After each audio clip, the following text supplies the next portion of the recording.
มาทุกคนคลิปนี้ทำมาว่าละอีที่ว่ามาสเต็กทางเพิ่งอยู่เมืองลาวเลยว่าคนลาวต้มนี่นะทำมาเบิ่งกันว่ามันนั่นสิเทนั่นใดมันสิโตเลนนั่นใดเนาะมาค่ะก็สิบอกประเด็นห้างเพิงเนาะที่ก่อนไปเที่ยวเมืองลาวแล้วก็เฮ็ดคลิปออกมาน่ะมันเป็นประเด็นเขาก็ต้องก่อนสิไปเบาถึงมันเนาะเขาก็ต้องขอโทษละกัน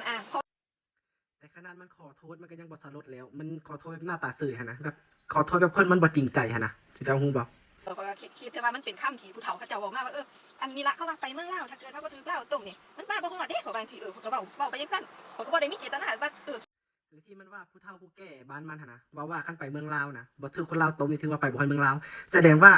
ผู้เฒ่าผู้แก่คนเอาสักการะมึงน่ะถือว่าขวางแฮงสันดานมาแฮงเนาะเพราะว่าสอนให้ลูกให้หลานแบบคิดแบบลบใส่คนอื่นหั่นนะถือว่าถ้อยแฮงได้ผู้เฒ่าบ้านมึงน่ะหรือว่าเป็นน้ำมึงเองบ่แล้วไปโทษไปโยนความผิดให้ผู้เฒ่าบ่มันก็ว่าเป็นน้ำมึงเองแล้วสันดานมากับตัวมึงหั่นนะแล้วไปโยนความผิดให้ผู้เฒ่าเนาะขวางกับตัวมึงนายอีมาดำตัวตบหรืออย่างนึงข่อยเว้าถึงน่ะเขาเว้าถึงไม่ใหญ่อันขายห้างเพิงนี่ข่อยน่ะแม่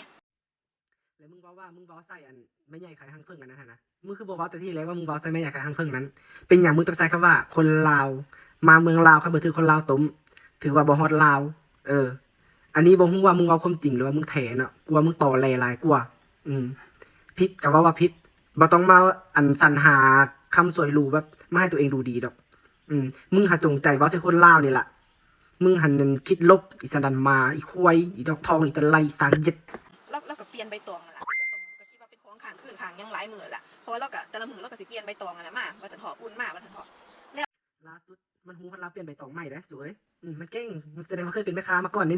เสียมตรงหัวน่ะมันก็แซ่บก็แซ่บก็พอกินก็ให้อภัยได้ก็บ่เป็นหยังอีกอย่างนึงมันแค่40 บาทในความคิดแค่40 บาทบ่เป็นหยังพอกินไปบัดซนมันน่ะมันออกสมๆค่ะเพราะว่าคิดว่าน่าสิเป็นเพราะว่ามันน้ำมันไปกองตรงนั้นเยี่ยมห้างเพิงปิ่งมันก็เป็นของที่บูดที่เน่าได้เนาะแล้วมันยังมีหน้ามาว่าบูดอีกได้มันว่าบูดอยู่บางส้นตรงไหนก่อนมันเป็นลำยาวๆแบบนี้เนาะตัวใดหัวตัวใดส้นแล้วคันว่าบูดมันคือสเต็กเป็นเบิดนะสวบเอาคือหมาสเต็กขี้นี่แล้วแต่นี้ต่อไปนะมึงสิบอกอยากให้มันคือหลายๆเด้อมันจะคือต่ำคือสะทุนคือสันดานมึงหลายคนที่สังหน้าคือหมาแล้วยังสันดานคือหมาอีกมันก็บันทึกเนาะสวบกับหมาอีกมึงนะคนคือมึงน่ะตายไปต้องนรกกันยังเตะทิ่มจ้านรกกันยังบ่เอามึงจ้าความซั่วความผวงความถอยของมึงนะไปใส่กระบอกวิไพหอดตอนทับจ้าแต่ยมบาลยมโลกกันเจ้าก็จะมาจากไล่มึงจ้าออกมาแถออกมาต่อเลว่าอันถือคนนั้นต้มถือไก่ต้มถือกันของบูดของเน่าไปสั่งสารพัดสรรหาคำนั้นมาเว้าสรรหาคำนี้มาเว้าแล้วยังมีการมาเว้าไว้10 ปีหลังนั้นนั่นไก่หันต้มเพิ่นหรือรีดไถเอาเงินเพิ่นใส่หลักฐานอันนี้หันจันมึงแต่งเรื่องขึ้นมาแล้วมึงผิดแล้วก็มึงว่ามึงผิดแล้วมึงขอโทษแล้วก็คือจบแล้วมึงบ่ต้องแถว่าอันผู้นั้นต้มมึงผู้นี้ตัวมึงแล้วบ่ต้องมาว่าอันนั้นบูดอันนี้บูดผิดแต่ย่อมือขึ้นมานบงามๆแล้วก็ว่าขอโทษผิดไปแล้วแต่นี่ต่อไปก็สิบ่เว้าอีก